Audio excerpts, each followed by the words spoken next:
fivem has the edgiest kids that I've seen in my entire life. It's one of the few places where a small 12-year-old child with a nasally voice will come to you and say, "Run your pockets, blood." "What the hell does blood mean?" Now, considering they're pretending to be gangsters on a game, the backstories that they make up for themselves is pretty bad. We're talking like Sonic original character kind of bad. So I've kind of illustrated like 2 stories here. So tell me what you think. I really don't know what voice to give this one.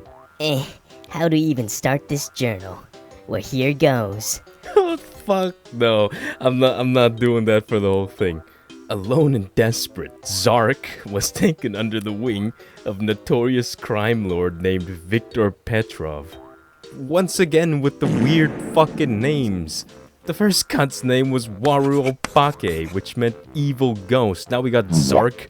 What does that stand for? Zesty Asian retard king? No, fuck it. I'm googling it this time.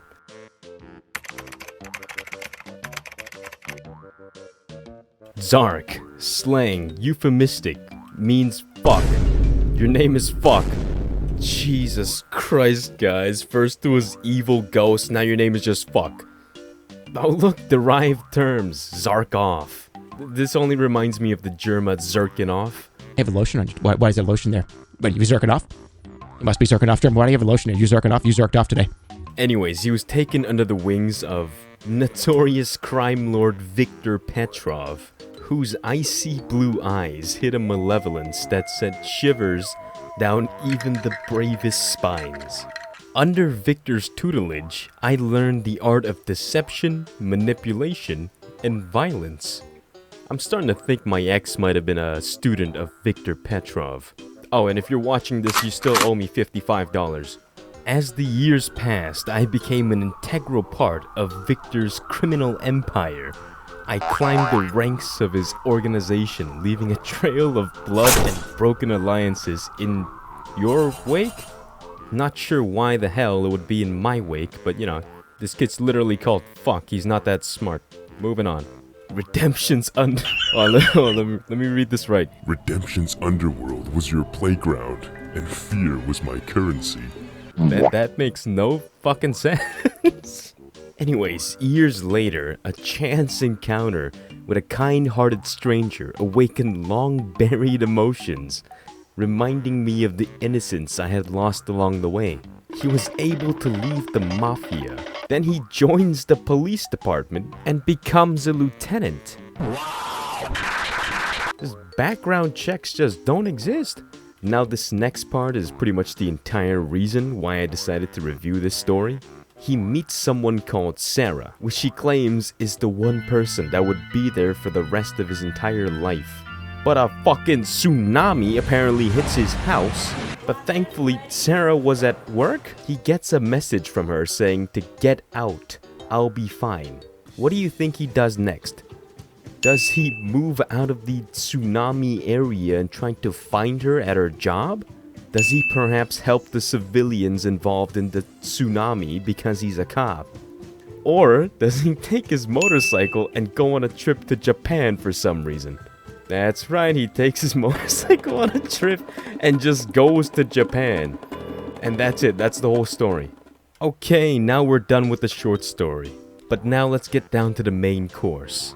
Now, if this is your first time on my channel, I advise you to watch the video I uploaded before this one, because that has the first version of Waru Opake's story.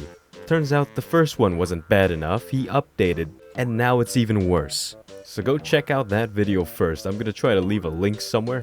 But yeah, without further ado.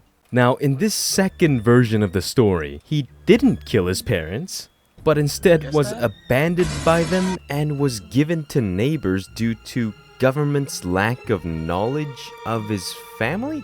What the fuck does this mean? And how the hell does this work? Imagine sitting in your house, watching TV, you hear a knock on your door, and it's just 2 people outside with a kid. It's going, oh, hello, we're the government. Here's a free kid. His parents abandoned him, and we don't know what to do with him. Good luck, bye. Now, the neighbors just received a small child. There is no actual age in the story, but it's assumed that he's like 10 or something. Now, what do you do with a 10-year-old child? they make him cook meth. He was he was forced to cook meth until the age of 13. Now, a few things happen between this, like he moves to Chicago for some fucking reason, and he joins a gang called the Gangster Disciples, which is an actual gang.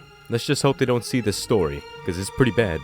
Now, just a fun fact that the author of this story decided to throw in, apparently Waru Obake did not have a fucking green card. Now, I think the reason why this is brought up is because the next chapter of his story is... Now, his meth-dealing crackhead parents decided to send a kid who did nothing but cook meth for his entire childhood to the Navy. They said, yeah, that's a good idea. It fits his skill sets. But he didn't have a green card, right?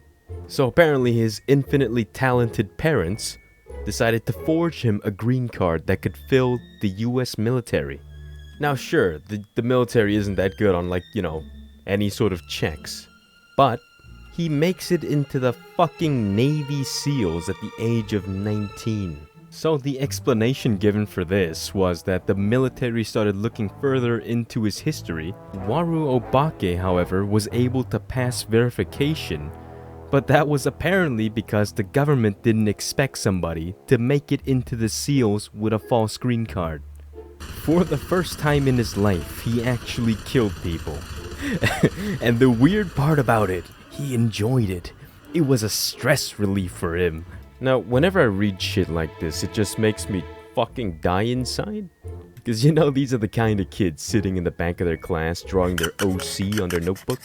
And if you make fun of them, they post some shit like, I know like 50 ways to get rid of a body without the police finding out. like, shut the fuck up. Never had he imagined killing to be such a great pastime. But it was. This next part is fucking...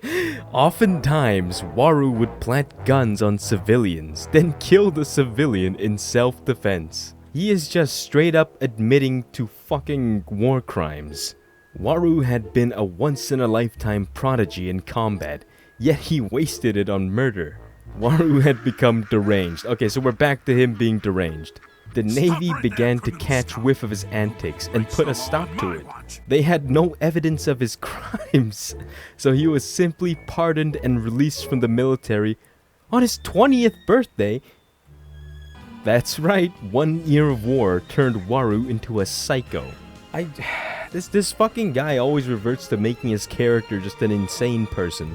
Alright, that's all I got for you guys right now, because, well, the story pretty much ends with him coming to the server and starting a gang. But now I get to show you what people on my Discord server have sent me. I asked them to send me some random shit to put at the end of the video, and this is what I got. Crimes aren't really crimes if you don't get prosecuted. Can I have my cat be at the end? His name is Mr. Cat. That is amazing. I fucking love cats. I'm gonna put a little hat on him. In editing, put a hat on it. Amazing. Put uncensored gay porn at the end of the next video. Like just one frame. So this is our server's local femboy. No, I'm not gonna do that, because, you know. Then again, what if I did and you just didn't see it because it's one frame? You never know. Go watch the video again. Yeah, give me some watch time. I hate children. Now, like 2 days later, he just sent me one message and it just says, come. I cast tungsten ball sack. What, just a sack? And finally, we have Blue Cat, who sent me some audio.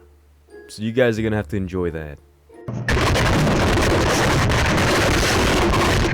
I'm gonna put my microphone on the mic.